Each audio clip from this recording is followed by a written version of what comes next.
y dispuestos entonces a sumergirnos en este maravilloso mundo que corresponde a la materia de biología.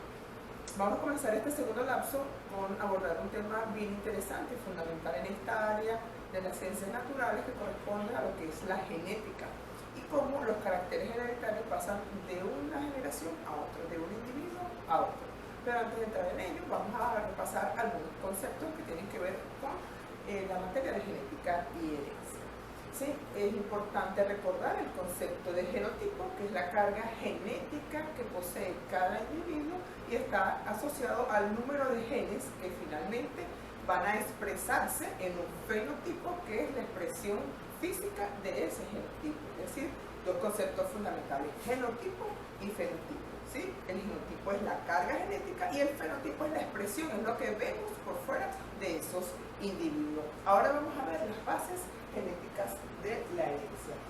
Existen, chicos, varias teorías que postularon, trataron de explicar en un principio cómo era que se transmitía esa información genética de padres a hijos, de padres a abuelos. Muchas veces nos preguntamos por qué nos parecemos algo a nuestros padres o algo a nuestros abuelos, o sencillamente aparecen caracteres o expresiones que no están en los padres, sino que están en nuestros abuelos. Porque si somos hijos de la misma madre y del mismo padre, tenemos expresiones fenotípicas distintas. Bueno, todas esas respuestas las encontramos en la genética, en la herencia, en la transmisión de esa información de un individuo a otro. Ahora bien, existen varias teorías que trataron de explicar esos mecanismos.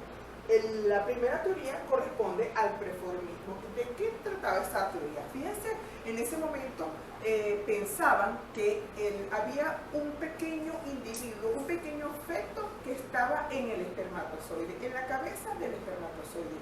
A este pequeño feto llamaron homúnculus, un nombre quizás muy gracioso para muchos, pero sí, ese era ese pequeño individuo que estaba en la cabeza del espermatozoide, que hoy día sabemos que lo que hace es intervenir en el proceso de fecundación cuando va a interactuar con el ovario. En ese momento, en esta teoría, pensaban que allí estaba el ser y que solamente cuando iba al órgano reproductor femenino, el vientre lo único que servía era de alimento y de sustento de ese homúnculo pequeño que estaba allí y contenía toda la información y posteriormente se desarrollaba dentro del vientre de la madre. Muchas personas fueron detractores de esta teoría y empezaron a salir otras teorías que trataban de explicar cómo era que se generaban esos individuos y cómo que esa información genética pasaba de una generación a otra, porque los investigadores que apoyaban el preformismo, ¿qué hacían? Decían, allí estaba toda la información, en ese minúsculo hombrecillo que estaba en la cabeza del espermatozoide, estaba toda la información genética. Pero luego surgió la teoría de la epigénesis, que lo que trató de explicar entonces que a partir de esa reunión de los gametos femeninos y masculinos ocurrió una diferenciación de células y empezó a formarse ese nuevo individuo. Ya ahí entonces teníamos un concepto de reunión, de aporte tanto de lo femenino como de lo masculino. Luego vino lo que correspondió a la pangénesis y entonces ellos hablaban de los pangenes, que era justamente cómo trataba de explicar cómo era ese parecido entre padres e hijos y cómo habían estructuras que llevaban esa información. Ya en este momento entonces teníamos idea que era algo, una estructura física, que era la que tenía esa información, que era pasada de un individuo a otro, de una generación a otra. Luego viene la herencia de caracteres adquiridos, que es la famosa teoría que postuló Jean-Baptiste Lamarck, de que hablaba de Lamarck. Lamarck hablaba de que justamente los caracteres que se adquirían durante la vida de un individuo eran pasados a la vida de otro. Y mucha gente apostó a esta teoría creyendo evidentemente que todo lo que se adquiría podía ser. Pero esto fue debatido inmediatamente, aunque durante mucho tiempo la teoría de Jean-Baptiste Lamarck cobró fuerza. Luego fue debatida cuando se hicieron algunos experimentos con ratones. Fíjense qué hicieron, muchachos. Agarraron ratones, ¿verdad? Le cortaron la cola y hembra y macho los colocaron en un sitio. Hubo eventos reproductivos y se generaron nuevos ratones. ¿Qué pareció? Sorpresa, los ratones que nacieron con cola. Esto debatió completamente la teoría de Lamarck de los caracteres adquiridos. ¿Por qué? porque ya no hay una transmisión de información. Ese carácter que fue forzado en este caso experimentalmente para demostrar que efectivamente no puede ser transmitido de una generación a otra. Un ejemplo clásico también es, por ejemplo, las personas que desarrollan una musculatura. Si desarrollan una musculatura, desarrollan alguna característica en su vida, no quiere decir que la siguiente generación lo va a desarrollar, sí, porque es un carácter que se adquiere temporalmente, pero que no está asociado a una condición genética, por lo tanto no puede ser transmitido de una generación a otra. Finalmente viene lo que corresponde a la herencia mendeliana, que es los trabajos que realizó el monje austríaco Gregorio Mendel, del cual les voy a hablar en este momento. Los trabajos científicos de Mendel sentaron la base definitivamente para entender y comprender cómo era la transmisión de la información genética de una generación a otra. De hecho, los trabajos de Mendel representan un ícono dentro de la biología, obviamente dentro de la genética, y a través de la experimentación que estuvo con su rigurosidad científica que hizo Gregor Mendel, logró identificar cómo era que se transmitían esos caracteres.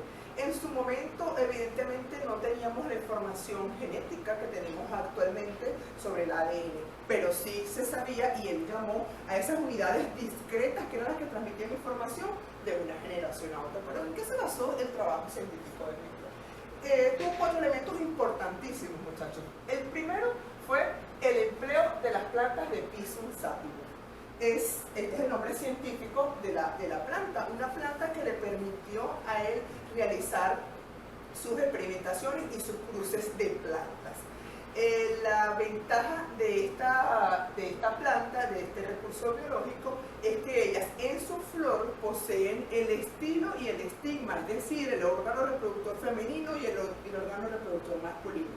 Quiere decir que la flor es capaz de autopolinizarse y evitar que de otros individuos del entorno puedan polinizar. De esta manera, Gregor Mendel realizó y utilizó esta planta, la cual constituye, cuando nosotros realizamos una investigación científica, un elemento importantísimo. El recurso biológico con el que se trabaja, con el que se realizan las investigaciones, representa la base y el éxito de cualquier trabajo de investigación. Otro elemento importantísimo, chicos, que tiene que ver con los trabajos de Mendel es el estudio de los caracteres y los rasgos específicos. Mendel seleccionó 7 caracteres claramente diferenciables y distinguibles. Aquí les voy a presentar solamente algunos de ellos, los cuales deben memorizar o tomar nota en sus apuntes, porque cuando realicemos en nuestra próxima clase los cruces de genética vamos a utilizar mucho de estos caracteres. Fíjense de los caracteres que utilizó, por ejemplo, la longitud del tallo, que es el carácter, y tiene 2 expresiones fenotípicas, que es un fenotipo alto y uno bajo. En cuanto a la textura de la semilla, lisa y rugosa. En cuanto a los colores de los cotiledones de las semillas, amarilla o verde.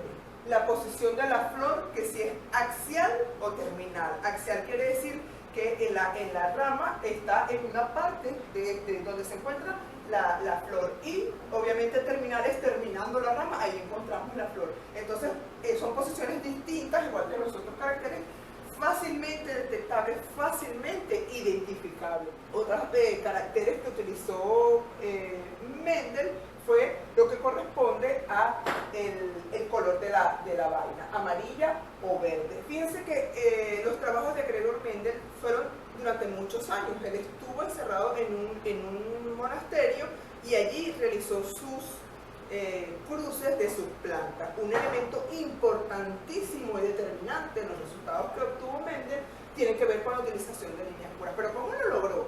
Él logró cruzar a través de 2 y 3 años las mismas plantas y siempre aparecía el mismo carácter. Es decir, que si él cruzaba plantas con una textura de semilla lisa con otra planta de textura lisa, la generación que se le daba, que él observaba, era plantas con semillas de textura lisa. Esas mismas plantas las volvía a cruzar entre ellas y obtenía otra vez plantas de textura lisa.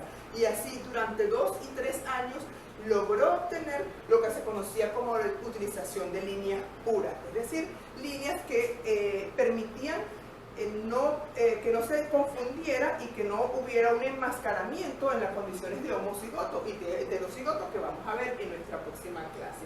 Y finalmente, ¿qué hizo Mendel? De acuerdo a los resultados, de acuerdo al número de plantas que él obtuvo, entonces Mendel realizó una aplicación de análisis estadísticos por sí. En su momento logró cuantificar el número de individuos que se generaban, que se daban en cada generación, y realizó las famosas proporciones que nosotros vamos a ver seguidamente en la primera y la segunda ley de Mendel.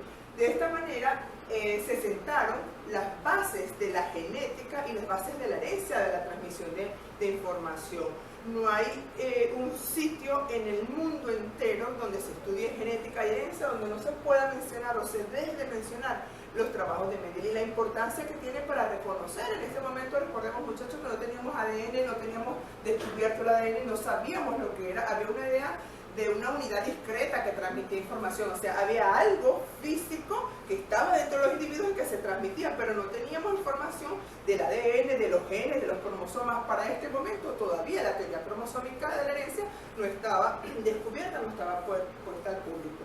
Pero ciertamente estas características, estos elementos permitieron entonces sentar las bases para comprender cómo es que se transmite la información de un individuo a otro, cómo es que aparecen caracteres en una segunda generación que no aparecen en la primera generación, y eso tiene que ver un poco con la relación que existe entre los genes, la estructura que está en los cromosomas. Hasta aquí entonces esta clase de genética, muchachos. Nos vemos en nuestra próxima clase. Espero que tomen sus apuntes porque vamos a irnos a la parte práctica que corresponde a los cruces de genética.